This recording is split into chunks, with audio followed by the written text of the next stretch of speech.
I'm Erin, and you have tuned into Erin and the Wise Guys podcast. Here are the Wise Guys.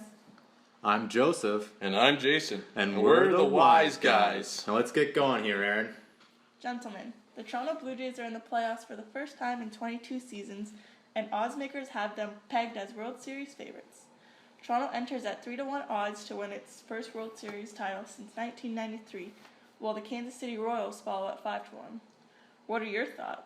I gotta go with my BJs all the way on this one. So much hype and support behind this team. They're Canada's team. The Rogers Centre is gonna be crazy come Thursday. We're gonna have Tulowitzki back at shortstop. I just don't see these guys dropping a game at home the entire playoffs. Whoa. Before we get to the Jays, let's talk about the wild card teams. Houston, New York, Dallas Keuchel on the mound for Houston. Guy hasn't given up a run to the Yankees in 16 innings. I gotta go with the Houston Astros in this one. 5-2, that's my prediction. I'm going to go 5-1 Astros, especially with the Yankees. They're without their franchise player in Derek Jeter. I just don't think A-Rod can pick up the slack and be the next Mr. October in the Bronx. Pittsburgh, Chicago. Chicago has played against Pittsburgh very well this year. They've led the season series 10-6. They've got Jake Arrieta going to the mound.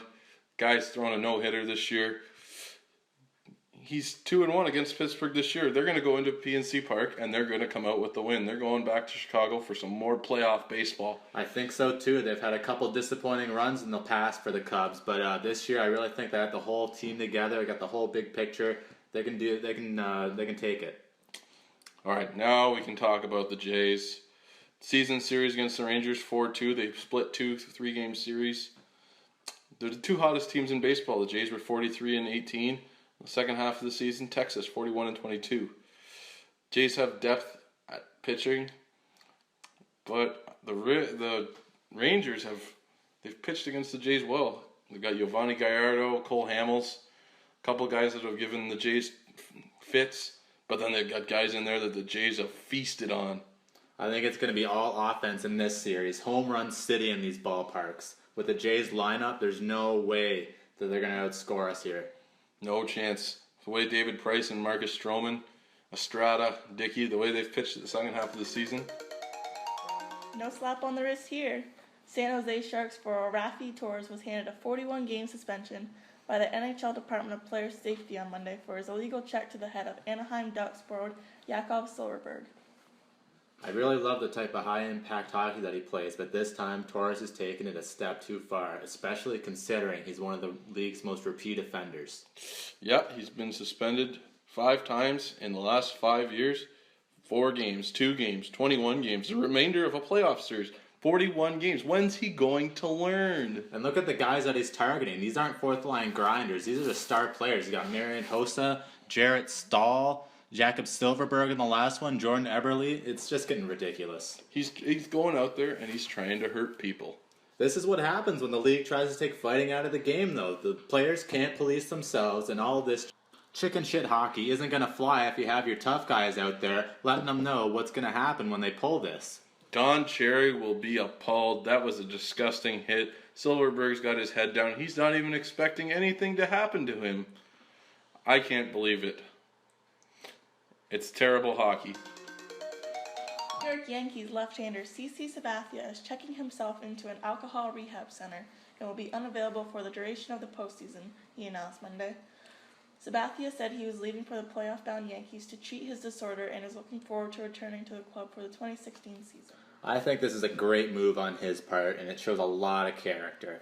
He realizes that he has a problem, and A, doesn't want it to negatively affect his team's performance while he's struggling with these issues, and B, realizes that there is something more important than the game, and that is his own well-being and the relationship between himself, his wife, and his kids. The Yankees have not been to the playoffs since 2012. This is horrible timing. I understand he wants to be healthy, but this is the worst possible time. You get healthy during the off-season. The Yankees haven't been to the playoffs since 2012.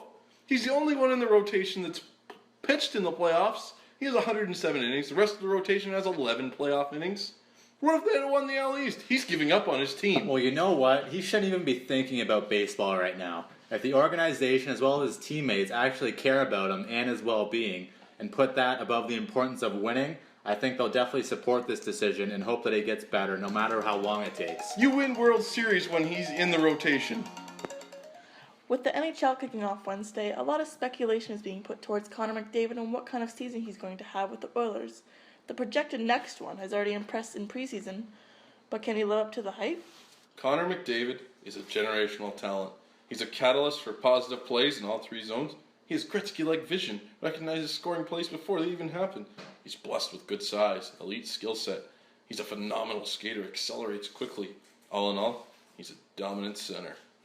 There hasn't been as much hype around a player in the league since Crosby and Ovechkin both came in 05, and not before that since Lindros in 92. I think this can either serve as a motivation for McDavid so he can, as he tries to live up to these expectations and everything that everybody's saying about him, but it could work against him too if he really doesn't think he's good enough. To me, it all comes down to how much confidence he has in his own abilities and how well the veterans and the coaching staff around the Oilers are going to ease his transition into the league. He makes players around him better.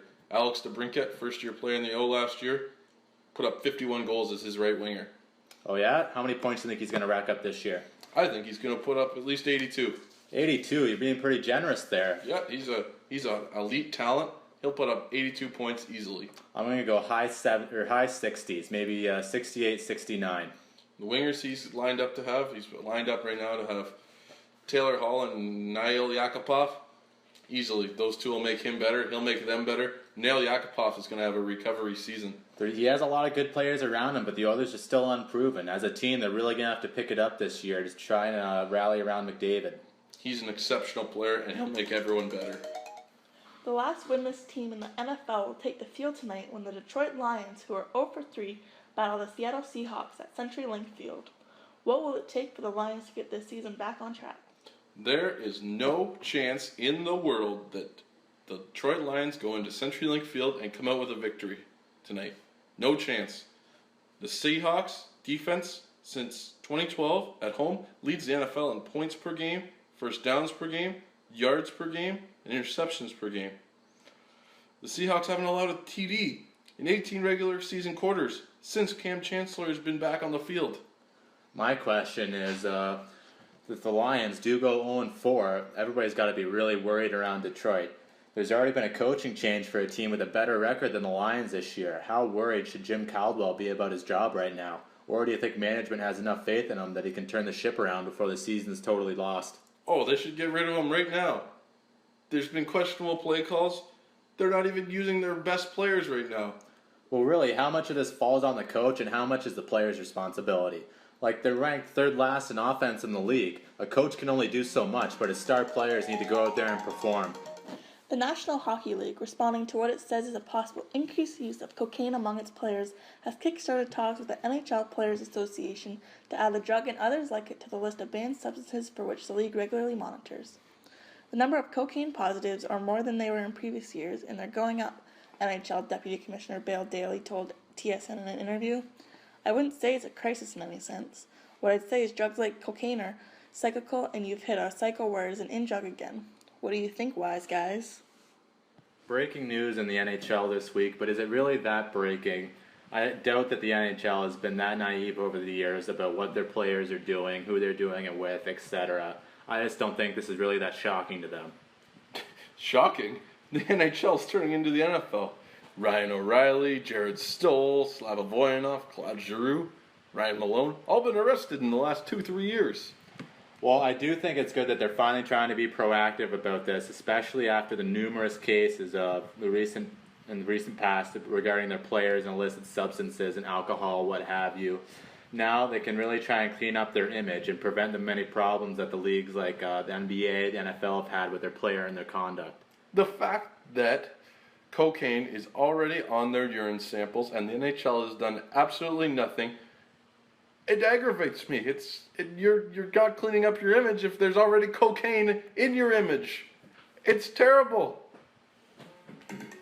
That's all, folks. Catch you next week on Erin and the Wise Guys podcast. Until next time. Thanks for listening. Thanks, everybody. You everybody. that kid, Dan? Thank you. Hey, Patrick, fill my bladder. Elvis has just left the building. They're going home.